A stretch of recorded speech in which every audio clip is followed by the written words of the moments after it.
taraktu fikum amrayni lan tadillu ma in tamassaktum bihima. Kalian aku tinggalkan dua perkara yang tidak akan tersesat selama-lamanya selama kalian berpegang teguh kepada keduanya.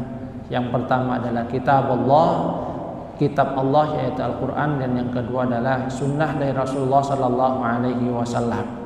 Jadi makna ja'uka, kata Syekh Mutawalli Sya'rawi, bisa dilakukan dengan cara mendatangi sunnah-sunnah Rasulullah Sallallahu Alaihi Wasallam, melakukan sunnah dari Rasulullah Sallallahu Alaihi Wasallam. Artinya datang di sini bisa dimaknai secara majazi. Kita datang dengan mengamalkan apa yang diperintahkan oleh Rasulullah Sallallahu Alaihi Wasallam, menjauhi apa yang dilarang oleh Rasulullah Sallallahu Alaihi Wasallam. Karena dengan begitu berarti kita mendatangi Rasulullah Sallallahu Alaihi Wasallam, mengamalkan apa yang memang sudah diperintahkan oleh Rasulullah Sallallahu Alaihi Wasallam, menghidupkan sunnah dari Rasulullah Sallallahu Alaihi Wasallam.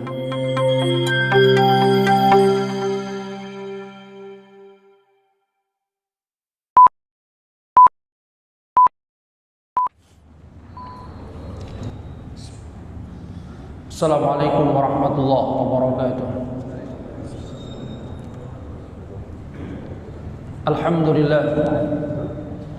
Alhamdulillahilladzi hadana lihada wa ma kunna linahtadiya laula an hadana Allah.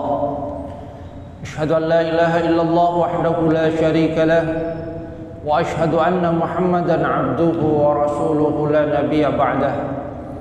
Allahumma salli ala Muhammad wa ala ali Muhammad kama sallaita ala ali Ibrahim wa barik ala Muhammad wa ala ali Muhammad kama barakta ala ali Ibrahim fil alamin innaka Hamidum Majid. Rabbi shrah li sadri wa yassir li amri wahlul 'uqdatam min lisani yafqahu qawli, amma ba'du. Hadirin jamaah salat subuh rahimakumullah, kita lanjutkan kajian tafsir firman Allah Subhanahu wa taala di dalam Al-Qur'an surat An-Nisa 64 dan 65. A'udzubillahi minasyaitonir rajim. Wa ma arsalna mir rasulin illa liyuta'a bi idznillah. Walau annahum idzalamu anfusahum ja'uka fastaghfirullaha wastaghfara lahumur rasul lawajadullaha tawwabar rahima. Wa ma arsalnaka mir rasulin, tidaklah kami utus dari seorang utusan illa liyuta'a biidznillah, kecuali hendaknya dia ditaati dengan izin Allah. Walau annahum idzalamu anfusahum ja'uka, dan seandainya mereka ketika menzalimi diri mereka sendiri mereka datang kepadamu, fastaghfirullah, maka mereka minta ampun kepada Allah, wastaghfara lahumur rasul, dan Rasul juga memintakan ampun kepada Allah bagi mereka, lawajadullaha tawwabar rahimah, maka pasti mereka akan mendapatkan Allah itu maha penerima taubat, maha kasih sayang. Hadirin jamaah rahimakumullah, di ayat ini Allah Subhanahu wa taala menyatakan bahwasanya setiap rasul yang diutus oleh Allah Subhanahu wa taala itu hendaknya ditaati oleh kaumnya. Ketaatan kepada rasul itu merupakan bentuk ketaatan kepada Allah Subhanahu wa taala. Dan ini juga sudah diisyaratkan oleh Allah Subhanahu wa taala. Jadi ketaatan kepada Rasulullah sallallahu alaihi wasallam itu merupakan bentuk ketaatan kepada Allah Subhanahu wa taala. Sebaliknya, pengingkaran kepada Rasul itu juga pengingkaran terhadap Allah Subhanahu wa taala. Qul in kuntum tuhibbunallaha fattabi'uni yuhibbukumullah wa yaghfir lakum dzunubakum. Kata Allah Subhanahu wa taala, qul, katakanlah, in kuntum tuhibbunallah, jika kalian mencintai Allah, fattabi'uni, maka ikutilah aku, yuhibbukumullah wa yaghfir lakum dzunubakum, maka Allah akan mencintai kalian dan akan memberikan ampunan terhadap dosa-dosa kalian. Jadi Allah Subhanahu wa taala menyatakan bahwa siapa yang mencintai Allah Subhanahu wa taala hendaknya dia itu taat mengikuti Rasulullah sallallahu alaihi wasallam. Karena apa yang dibawa oleh Rasulullah sallallahu alaihi wasallam merupakan risalah yang beliau dapatkan dari Allah Subhanahu wa taala. Bahwa apa yang dibawa oleh Rasulullah sallallahu alaihi wasallam merupakan wahyu dari Allah Subhanahu wa taala. Wa ma yantiqu 'anil hawa in huwa illa wahyun yuha. Tidaklah Rasulullah sallallahu alaihi wasallam itu berkata dengan hawa nafsunya, akan tapi apa yang beliau sampaikan merupakan wahyu yang didapatkan dari Allah Subhanahu wa taala.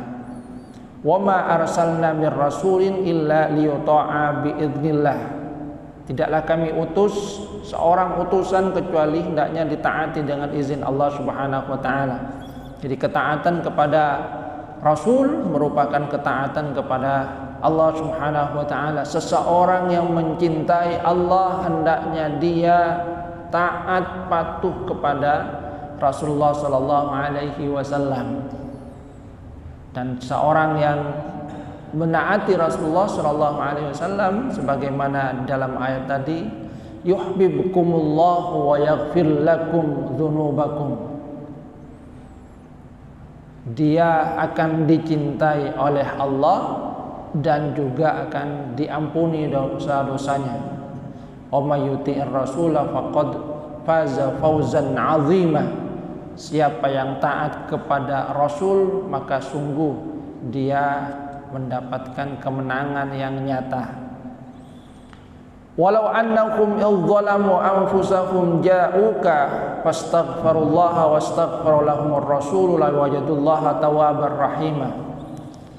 Sebaliknya di dalam ayat ini tersirat bahwa seseorang yang tidak taat kepada Rasul, yang ingkar kepada Rasul, diibaratkan oleh Allah Subhanahu wa taala sebagai orang yang berbuat zalim, menzalimi diri mereka sendiri, menganiaya diri mereka sendiri.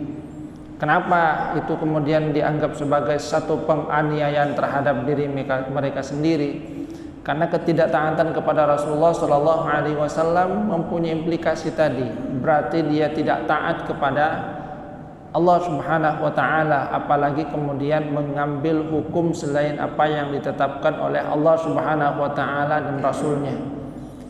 Maka kemudian di dalam ayat ini Allah Subhanahu wa taala memberikan petunjuk bagi mereka yang menzalimi dari diri mereka sendiri, tidak taat kepada Rasulullah sallallahu alaihi wasallam, mencari hukum di luar apa yang ditetapkan oleh Rasulullah sallallahu alaihi wasallam, yang di dalam ayat sebelumnya dikatakan sebagai yatahakamu ila taghut. Mereka berhukum mencari putusan dari taghut, dukun, orang pintar di masanya. Maka mereka termasuk ke dalam orang yang menzalimi diri mereka sendiri. Nah, bagi mereka itu hendaknya mereka bertaubat kepada Allah Subhanahu wa taala, datang kepada Rasulullah sallallahu alaihi wasallam, mohon ampun kepada Allah, dan juga hendaknya Rasulullah sallallahu alaihi wasallam juga memohonkan ampun bagi mereka. Yang kalau itu dilakukan maka Allah Subhanahu wa taala menyatakan la wajadullaha tawwabar rahimah. Mereka akan mendapatkan bahwasanya Allah itu Maha menerima taubat, Maha pengasih kepada mereka. Kenapa kemudian di dalam ayat ini diperintahkan untuk mendatangi Rasulullah sallallahu alaihi wasallam, tidak langsung beristighfar memohon ampun kepada Allah Subhanahu wa taala? Kata Al-Imam Fakhruddin Ar-Razi, ini isyaratnya pertama bahwa seseorang yang tidak taat kepada Rasulullah sallallahu alaihi wasallam mencari putusan hukum di luar apa yang ditentukan oleh Rasulullah sallallahu alaihi wasallam, maka sesungguhnya itu merupakan satu bentuk kezaliman. Itu merupakan pelecehan terhadap Rasulullah sallallahu alaihi wasallam. Nah, karena itu merupakan bentuk pelecehan, maka hendaknya mereka itu datang kepada Rasulullah sallallahu alaihi wasallam, kemudian minta maaf kepada Rasul. Setelah itu mereka mohon ampun kepada Allah Subhanahu wa taala dan juga meminta agar Rasulullah sallallahu alaihi wasallam itu juga memohonkan ampun bagi mereka kepada Allah Subhanahu wa taala. Itu yang pertama.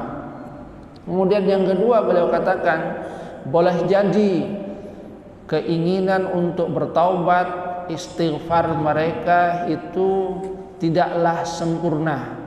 Maka ketika mereka datang kepada Rasulullah sallallahu alaihi wasallam mengadukan persoalan mereka, dan kemudian Rasulullah sallallahu alaihi wasallam juga memohonkan ampun bagi mereka, maka itu akan lebih sempurna. Karena bagaimanapun juga doaur Rasul, doa Rasulullah sallallahu alaihi wasallam itu tentu saja berbeda dengan doa dari hamba-hambanya yang lain.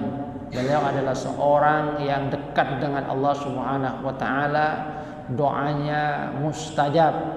Artinya permintaan maaf atau istighfar, permohonan ampun kepada Allah Subhanahu wa taala dari umatnya, kemudian dibarengi dengan permohonan ampun oleh Rasulullah sallallahu alaihi wasallam terhadap umatnya, itu akan lebih sempurna.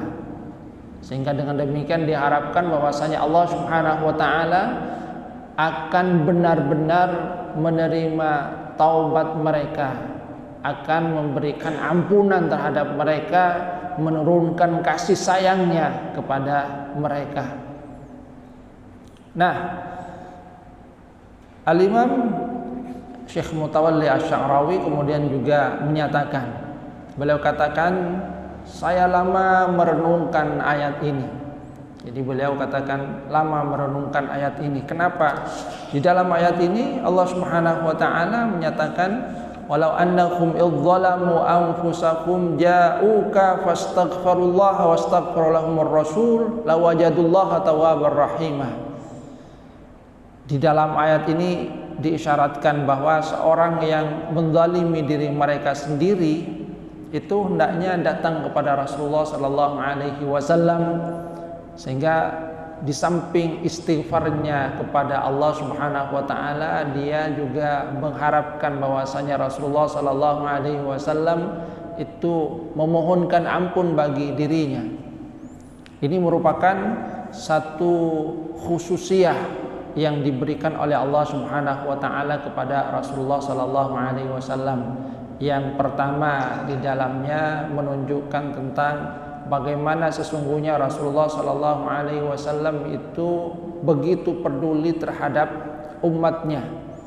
Jadi bahwasanya beliau itu begitu peduli terhadap umatnya. Ketika ada umatnya yang melakukan perbuatan salah, melakukan kezaliman, datang kepada beliau, Rasulullah SAW juga memohonkan ampun bagi umatnya agar umatnya mendapatkan ampunan dari Allah Subhanahu wa taala.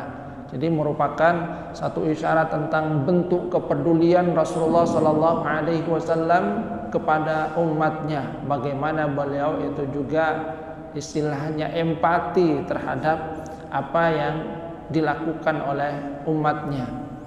Namun bagaimana bagi umat yang tidak bertemu dengan Rasulullah sallallahu alaihi wasallam? Ini kan ja'uka, mendatangi Rasulullah sallallahu alaihi wasallam. Bagaimana mereka yang tidak mendapati Rasulullah sallallahu alaihi wasallam?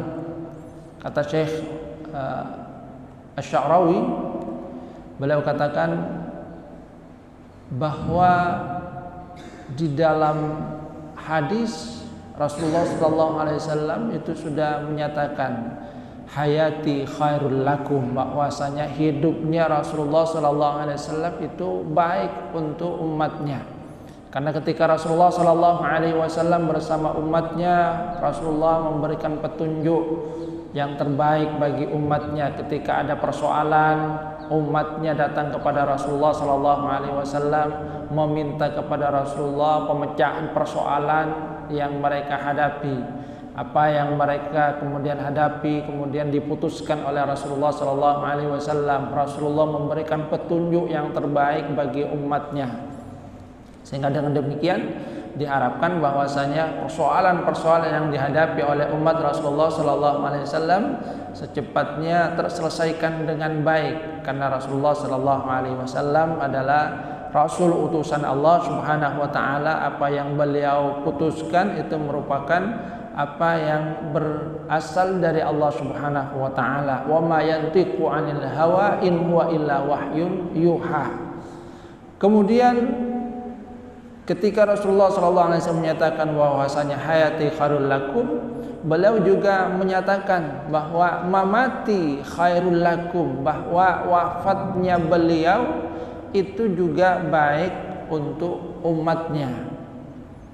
Jadi kehidupan beliau itu baik untuk umatnya, akan tetapi sebagai manusia pasti beliau itu juga mengalami yang namanya kematian. Kullu nafsin dha'iqatul maut, setiap jiwa itu pasti akan merasakan kematian. Nah, demikian juga yang terjadi kepada Rasulullah Sallallahu Alaihi Wasallam. Dan Rasulullah menyatakan bahwasanya mamati khairul lakum, wafatnya beliau itu juga baik bagi umatnya. Karena ketika Rasulullah Sallallahu Alaihi Wasallam meninggal dunia, maka umatnya itu akan bisa melakukan ijtihad berdasarkan apa yang sudah ditinggalkan oleh Rasulullah Sallallahu Alaihi Wasallam.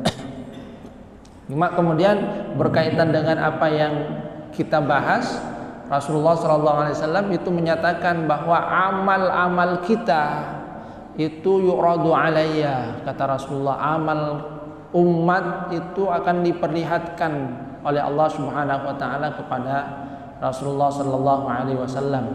Karena Rasulullah Sallallahu Alaihi Wasallam memang secara fisik itu meninggal dunia, kan tapi beliau itu hidup di alam barzah, dan Allah Subhanahu Wa Taala memperlihatkan kepada Rasulullah Sallallahu Alaihi Wasallam apa yang dilakukan oleh umatnya. Kalau ada yang baik, maka kata Rasulullah kemudian memuji amal baik dari umatnya. Sebaliknya, kalau ada perbuatan dari umatnya yang tidak baik, maka Rasulullah Sallallahu Alaihi Wasallam itu memintakan ampun kepada Allah Subhanahu Wa Taala atas kesalahan umatnya. Yang ini mengisyaratkan bagaimana kepedulian dari Rasulullah Sallallahu Alaihi Wasallam. Jadi di dalam kehidupan dunia ketika bersama dengan umatnya, kita bisa mendatangi secara langsung kepada Rasulullah Sallallahu Alaihi Wasallam. Namun ketika sudah meninggal dunia, kata Syekh Mutawalli Asy-Sya'rawi, ja'uka di sini beliau katakan kita datang kepada Rasulullah Sallallahu Alaihi Wasallam dengan cara mengamalkan apa yang menjadi warisan dari Rasulullah Sallallahu Alaihi Wasallam. Taraktu fikum amrayni lan tadillu ma in tamassaktum bihima. Kalian aku tinggalkan dua perkara yang tidak akan tersesat selama-lamanya selama kalian berpegang teguh kepada keduanya. Yang pertama adalah kitab Allah yaitu Al-Quran, dan yang kedua adalah sunnah dari Rasulullah Sallallahu Alaihi Wasallam. Jadi makna ja'uka, kata Syekh Mutawalli Asy-Sya'rawi, bisa dilakukan dengan cara mendatangi sunnah-sunnah Rasulullah Sallallahu Alaihi Wasallam, melakukan sunnah dari Rasulullah Sallallahu Alaihi Wasallam. Artinya datang di sini bisa dimaknai secara majazi. Kita datang dengan mengamalkan apa yang diperintahkan oleh Rasulullah Sallallahu Alaihi Wasallam, menjauhi apa yang dilarang oleh Rasulullah Sallallahu Alaihi Wasallam. Karena dengan begitu berarti kita mendatangi Rasulullah Sallallahu Alaihi Wasallam, mengamalkan apa yang memang sudah diperintahkan oleh Rasulullah Sallallahu Alaihi Wasallam, menghidupkan sunnah dari Rasulullah Sallallahu Alaihi Wasallam. Walaupun ada juga yang memahami bahwa ketika Rasulullah SAW itu masih hidup, mendatangi secara langsung Rasulullah SAW, dan ketika meninggal dunia kita ziarah kepada kuburnya sebagaimana yang pernah dilakukan oleh sahabat Rasulullah SAW, Abu Sa'id Al-Khudri. Ketika datang persoalan, beliau kemudian juga datangi Rasulullah SAW di kuburnya.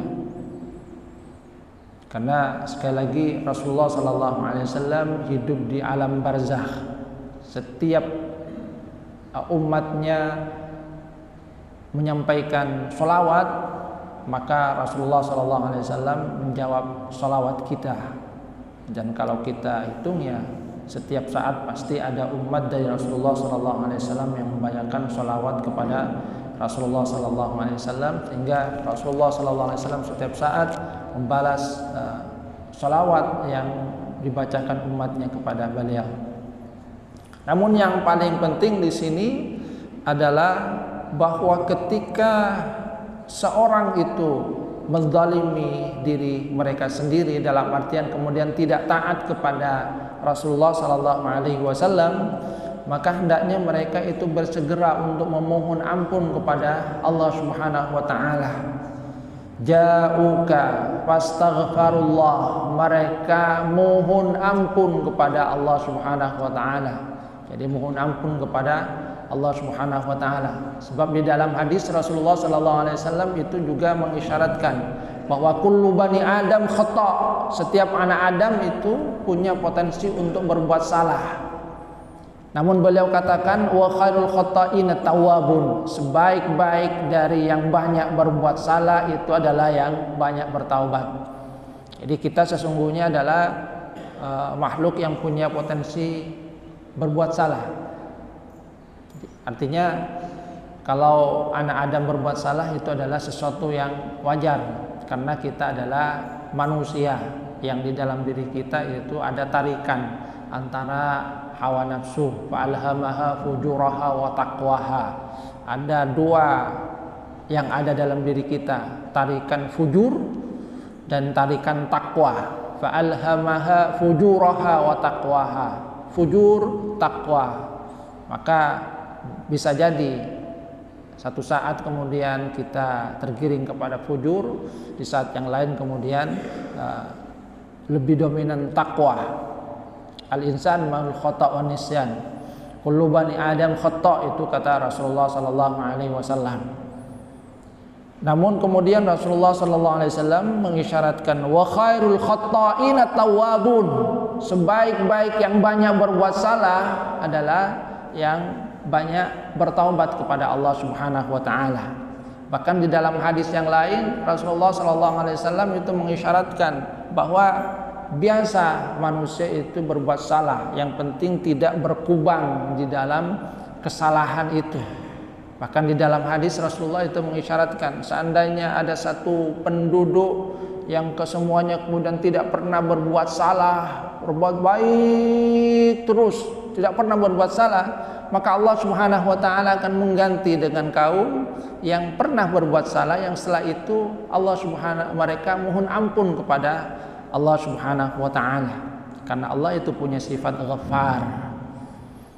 Jadi sifat Ghaffar ini memang diperuntukkan oleh Allah Subhanahu wa taala untuk hambanya yang berbuat salah, dan itu adalah sesuatu yang sifatnya manusiawi. Yang penting jangan berkubang di dalam kesalahan demi kesalahan dan tidak mau untuk bertaubat, tidak mau untuk istighfar kepada Allah Subhanahu wa taala. Bahkan kalau kita lihat di dalam Al-Qur'an surat Ali Imran, kita akan mendapatkan bahwa orang yang bertakwa pun, ciri orang yang bertakwa di situ memang punya juga potensi untuk berbuat salah. Walladzina idza dzalamu anfusahum, ketika mereka menzalimi diri mereka kemudian zakarullah, mereka ingat kepada Allah Subhanahu wa taala, fastaghfaru lidzunubihim, setelah itu mereka istighfar, mohon ampun kepada Allah Subhanahu wa taala terhadap dosa-dosa mereka. Wa may yaghfiru dzunuba illallah, tidak ada yang memberikan ampunan terhadap dosa kecuali Allah. Walam yusirru ala ma fa'alu wa hum ya'lamun, dan setelah itu mereka tidak lagi meneruskan perbuatan tidak baik yang mereka lakukan. Jadi ciri orang bertakwa pun di dalam Al-Quran surat Ali Imran, di situ ada kemungkinan dia pernah berbuat zalim, namun setelah berbuat zalim segera ingat kepada Allah dan mohon ampun atas kesalahan yang dia lakukan, tidak kemudian melanjutkan kesalahan yang dia lakukan. Fastaghfirullah wastaghfara lahumur rasul lawajadullaha tawwabar rahimah. Kemudian di ayat 65 Allah Subhanahu wa taala menyatakan fala wa rabbika la yu'minuna hatta yuhakkimuka fima syajara bainahum thumma la yajidu fi anfusihim harajan mimma qadaita wa yusallimu taslima. Fala wa rabbika, dan sekali tidak, wa rabbika, demi Tuhanmu, la yu'minuna hatta yuhakkimuka fima syajara bainahum, mereka tidaklah sempurna keimanannya, tidaklah beriman sampai mereka menjadikan kamu sebagai hakim pemutus terhadap perkara yang timbul di antara mereka. Kemudian mereka tidak mendapatkan pada diri mereka haraj fi mimma qadaita wa yusallimu taslima, keberatan terhadap apa yang kamu putuskan dan benar-benar menerima apa yang diputuskan oleh Rasulullah sallallahu alaihi wasallam. Ayat ini turun di dalam asbabun nuzul, riwayat sababun nuzul berkaitan dengan Abdullah bin berkaitan dengan Zubair bin Awam, sepupu dari Rasulullah sallallahu alaihi wasallam, anak dari bibi beliau, yang waktu itu berselisih dengan salah seorang rajulun minal ansor, dari orang Ansor, berkaitan dengan tempat persawahan, tempat pertanian, di mana dalam kasus itu Zubair bin Awam mempunyai tanah yang beliau tanami itu yang letaknya di dataran yang lebih tinggi, sementara yang rajulun minal ansor, lelaki Ansor ini tanahnya ada di bawah, jadi letaknya lebih rendah dari tanah yang dimiliki oleh Zubair bin Awam. Nah, kebiasaan pada waktu itu Zubair itu istilahnya membuat seperti bendungan, menahan air hujan dalam rangka mengairi sawahnya, mengairi kebunnya. Nah, ini yang kemudian diprotes oleh orang Ansor ini. Dia datang kepada Rasulullah SAW bersama dengan Zubair, memohon untuk putusan terhadap persoalan ini, karena dia ingin agar kebunnya itu segera dialiri. Maka yang dikatakan oleh Rasulullah SAW, beliau katakan kepada Zubair, iski ya Zubair thumma arsil ma ila jarika, wahai Zubair, airi kebun kamu, setelah itu airi juga kebun dari tetangga kamu ini. Mendengar Rasulullah SAW memutuskan seperti itu, dia kemudian protes karena dia menginginkan supaya kebunnya yang dialiri terlebih dahulu. Sedangkan Rasulullah menyatakan supaya Zubair itu mengaliri kebunnya terlebih dahulu, baru kemudian mengaliri air kepada kebun dari orang Ansor ini. Padahal ini merupakan satu bentuk win-win solution. Kenapa? Karena yang namanya air itu pasti mengalir dari tempat tinggi ke tempat yang rendah. Kalau langsung dialirkan kepada orang Ansor ini, maka kebun dari Zubair tidak akan mendapatkan aliran air, karena air itu mengalir dari tempat tinggi tempat yang rendah. Tidak mungkin kemudian airnya itu akan balik ke kebunnya Zubair bin Awam, jadi tidak akan mungkin. Maka kemudian Rasulullah memerintahkan, airi kebun kamu, setelah itu airi kebun dari tetangga kamu. Tapi protes karena dia menginginkan bahwasanya di kebunnya itu yang dialiri terlebih dahulu. Dia kemudian katakan, angkana ibna ammatika, ini karena dia itu anak tante kamu, anak bibi kamu, maka kamu memutuskan seperti itu. Jadi protes, merasa bahwasanya itu kurang tepat bagi dirinya, karena dirinya menginginkan supaya kebunnya yang terlebih dahulu, padahal secara secara hukum alam yang ditetapkan oleh Allah Subhanahu wa taala, air itu mengalir dari tempat yang tinggi menuju tempat yang rendah, sehingga walaupun tidak dialiri seperti itu, ketika sudah lewat dari tempat bendungannya pasti akan mengalir, karena bendungan itu hanya menampung sebagian saja itu kan. Ketika sudah lewat dari dindingnya itu pasti akan mengalir ke bawahnya. Sebaliknya yang ditampung di bawah tidak akan mungkin untuk mengalir ke atas. Maka kemudian Rasulullah SAW karena diberikan win-win solution tidak mau, maka Rasulullah kemudian memutuskan dengan keadilan yang mungkin saja tidak memuaskan salah satunya. Rasulullah kemudian menyatakan, iski ya Zubair summah bisil ma hatta yarji'il jadar. Wahai Zubair, airi airmu, kemudian tahan sesuai dengan keperluanmu, baru kemudian dialirkan kepada saudara kamu.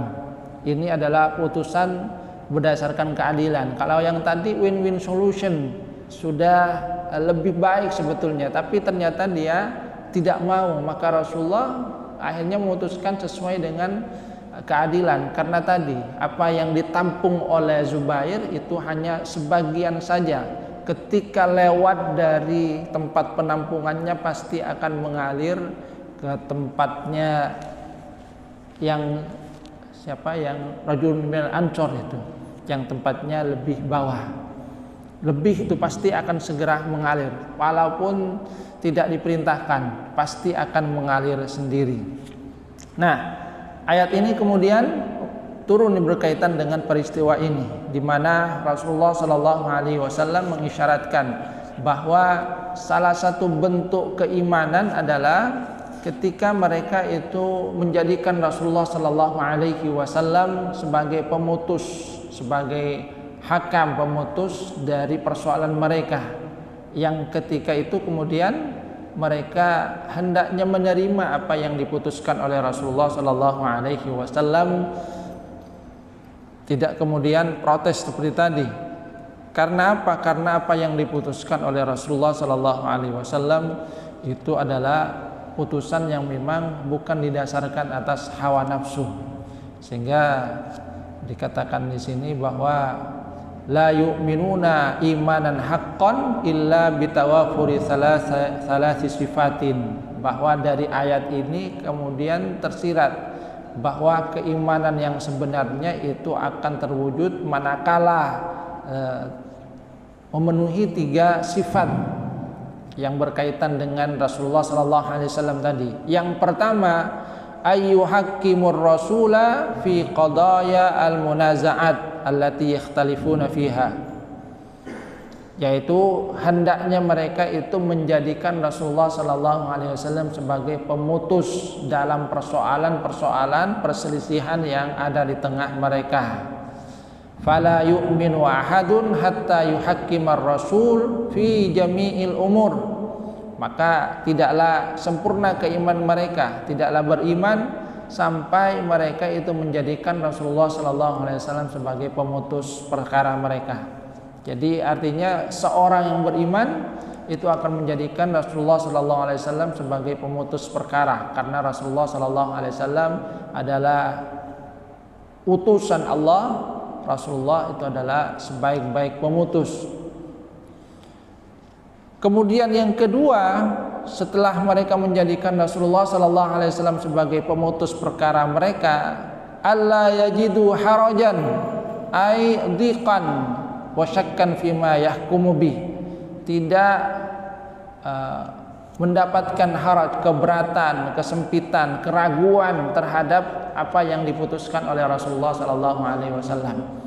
Artinya ketika mereka menjadikan Rasulullah SAW sebagai pemutus hakim dalam persoalan di antara mereka, yang kedua adalah hendaknya mereka itu menerima semua apa yang diputuskan oleh Rasulullah SAW. Jangan kemudian ada keberatan, jangan kemudian ada keraguan-raguan, karena sekali lagi Rasulullah Shallallahu Alaihi Wasallam itu akan memutuskan berdasarkan apa yang terbaik sesuai dengan apa yang beliau dapatkan dari Allah Subhanahu Wa Taala. Jadi ma'ar-ridho tam, keridhaan yang penuh. Kemudian yang ketiga adalah al-inqiyad at-tam wa taslim al-kulli lil hukmi fi dhahir wal batin, yaitu tunduk secara penuh menerima semua putusan secara lahir dan batin. Jadi berkaitan dengan putusan itulah yang kemudian disyaratkan oleh Allah Subhanahu wa taala. Kewajiban taat kepada Rasulullah sallallahu alaihi wasallam. Kemudian dalam kaitan dengan persoalan perselisihan, maka umat Rasulullah sallallahu alaihi wasallam hendaknya menjadikan Rasulullah sebagai pemutus di tengah-tengah mereka. Kemudian menerima jangan kemudian ada keberatan terhadap putusannya, jangan ada keraguan terhadap apa yang diputuskan oleh Rasulullah sallallahu alaihi wasallam. Dan yang ketiga, tunduk secara penuh baik lahir ataupun batin. Min ghairi mumana'ah wala mudafa'ah wala munaza'ah, tanpa menolak, tanpa kemudian mendebat apa yang diputuskan oleh Rasulullah sallallahu alaihi wasallam, sebagaimana yang dilakukan oleh sahabat Ansor yang keberatan tadi. Karena di awal sesungguhnya itu adalah win-win solution. Rasulullah memutuskan supaya keduanya itu sama-sama puas. Akan tapi ternyata masih belum puas.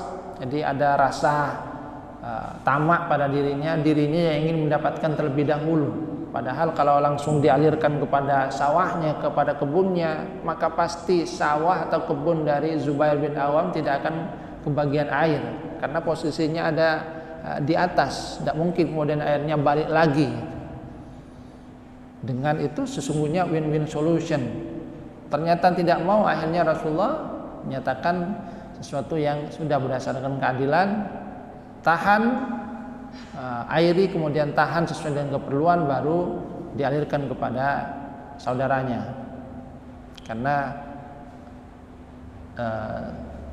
air itu pasti kalau sudah lebih akan mengalir dengan sendirinya, karena sifat dari air mengalir dari tempat yang tinggi menuju tempat yang rendah. Hadirin jamaah rahimakumullah. Jadi sekali lagi di dalam ayat ini kemudian tersirat bahwa umat dari Rasulullah sallallahu alaihi wasallam itu hendaknya taat kepada Rasulullah sallallahu alaihi wasallam. Manakala mereka melakukan perbuatan zalim, hendaknya segera bertaubat kepada Allah Subhanahu wa taala, datang juga kepada Rasulullah sallallahu alaihi wasallam. Kalau masih hidup itu langsung datang kepada Rasulullah sallallahu alaihi wasallam. Ketika sudah meninggal dunia, kita kemudian datang, kalau kata Syekh Mutawalli Asy'arawi, dengan cara menghidupkan sunnahnya, melakukan apa yang memang dilakukan oleh Rasulullah sallallahu alaihi wasallam, melakukan perintahnya, menghindari larangannya. Dan bagi yang dekat bisa dengan ziarah kuburnya. Yang pasti adalah agar segera bertaubat dari perbuatan dosa. Dan yang ketiga, di dalam persoalan apapun maka hendaknya persoalan itu diselesaikan dengan cara menjadikan Rasulullah SAW sebagai pemutus di dalam persoalan.